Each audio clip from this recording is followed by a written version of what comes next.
to Congress people would be a good way to influence them and tell them to not bully, because coming from a 11 or 12-year-old kid is like really meaningful, that person.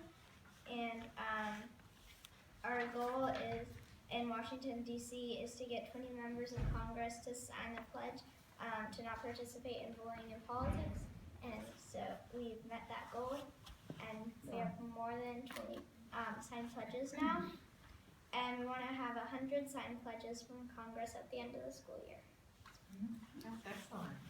And so we've learned some things about you, and we made this packet for you with all the information.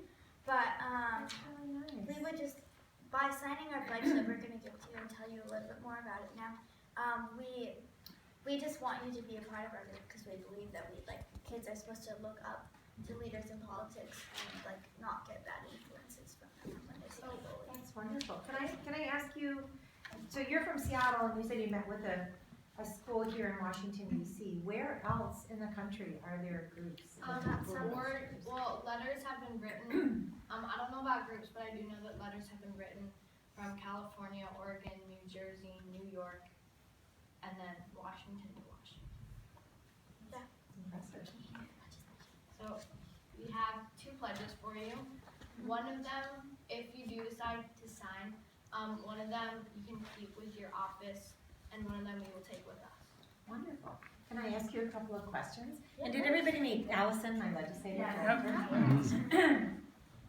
So before I sign things, or before I vote on something, I really want to understand what it means. So will you explain to you, what does it mean to be engaging in bullying? Well, just if you're even if it's around you, you are a part of it, because whether you speak up or you just let it happen, you are letting the bully get away with something that they shouldn't, or you can tell them that it's not okay. So that's kind of where the engaging in bullying is, and then the bystander part at the bottom is whether you speak up or you don't. So I think it's also about not discriminating against certain people and treating all people equally, because we are all equal.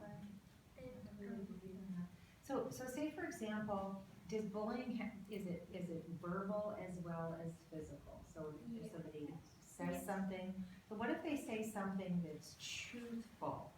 Like if I say to, because I've oftentimes said I don't agree with President Trump, for example, if he signed this executive order, and I said what he did is wrong. Is that bullying, or is that? I know that's your opinion. Okay. I think your opinion is different than saying your thought is wrong.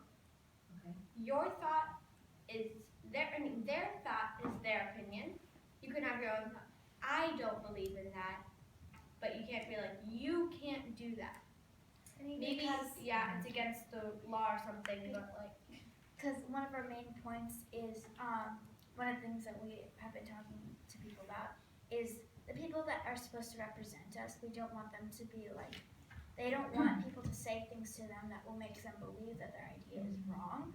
So what we want is them to be able to say what their people wants them to say, or what they want to say, whatever their opinion is. So you can, it's good if you have your opinion, but we just don't want you to have your opinion. So do it respectfully. Yeah.